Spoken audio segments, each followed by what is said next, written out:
It doesn't matter how skilled, personally developed, and hardworking you are, you can build yourself into a beautiful, powerful, and finely engineered Ferrari. But if you are driving that Ferrari in the wrong direction or driving it towards a brick wall or a cliff, getting there faster isn't going to help.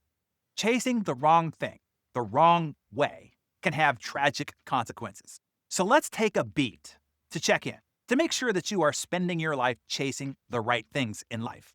I'm going to ask you to jot down a few things. So you want to grab your Darren Daily Journal or any notepad and do this as we go. It'll be best for you to pause this video after I ask you the questions so that you can write your answers down. Now, I know most of you won't, so just think of the answers in your head, but I promise you, you'll get a lot more out of this if you actually do pause and write your answers down as we go. You might just gain one of the most important epiphanies of your life, but you play it your way. Okay, first up, just rewrite your top 3 goals in life right now. This should be easy for you, as I'm sure all of you have clear written goals that you live with in your heart, mind, and soul all day, every day, right? Pause the video now and just rewrite your top 3 goals for this year. Okay, it's likely those goals are things like grow revenues by X% or lose 15 pounds or run a half marathon or write a book or learn a new language or launch a new product or start a new business, etc. All those are fine. Now, the next thought exercise, reflect on when you are most proud of yourself. When are you the very best that you can be as a person? This is not your fantasy self, not the self you wish you could be. Assess when you are actually the best that you can be and have been in the real world in the past. We all show up as the best version of ourselves from time to time. It might not happen as often as we would like, but it surely does happen at times. Reflect on when your best self emerged in stressful or challenging situations. Use that to consider when you are most proud of yourself. Pause the video now and write down a half dozen descriptors that best capture who you are in those moments. Go ahead and do that now. This has been done with thousands and thousands of participants, and everyone is always shocked to learn how similar, even identical, their word choices are to others. Most common words are caring, kind, patient, compassionate, grateful, authentic, etc. Less common are happy, satisfied, peaceful, and fulfilled. Not that any of those are bad, just take notice. And noticeably absent are descriptors like successful, driven, hardworking, ambitious, achieving, and winning. Not that any of those are bad, just take notice. And finally, a similar thought exercise, but this one takes you out a little further, from self-perspective to others' perspective.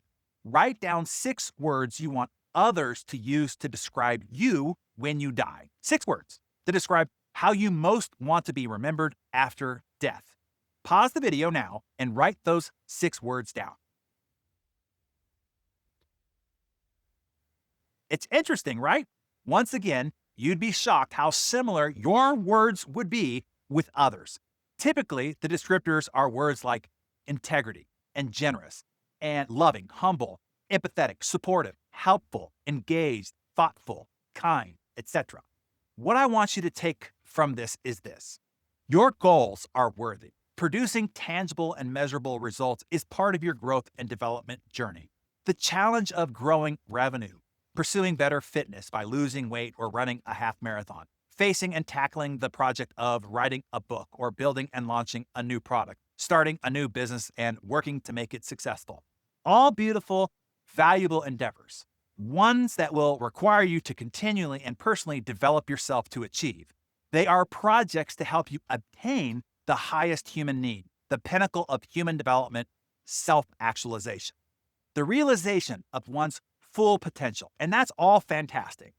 What I am suggesting to you this morning is to align your self-enhancing pursuit, your chase for self-actualization, with one of self-transcendence as well.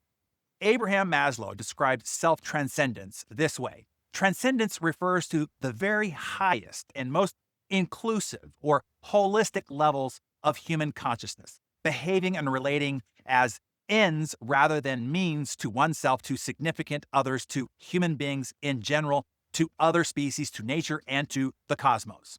I know that this appears to be ironic, that you get a life by giving ours away, that we get what we want by giving what others want. We become happy by focus on making others happy.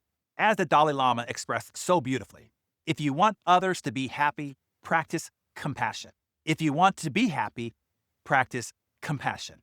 So you want to align your goals, those that you identified in the first question, with the descriptors that you wrote down in the following two questions. When you are most proud of yourself and how you most want to be remembered after death.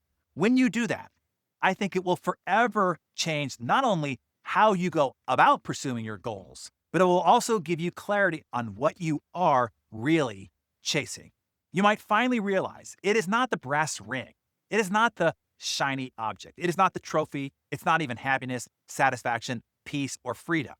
It is not about what you get at all, or even what you achieve. It is about who you are and who you become, and the positive impact that you have on others and the world around you in the process. That is what actually matters. Here is the $64,000 line. You ready? The key to your self-actualization is in the pursuit of your self-transcendence. Did you catch that? Let me say it again.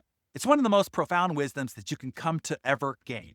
To self-actualize, to achieve your highest human need, to realize your full potential, is to chase self-transcendence, becoming significant to others.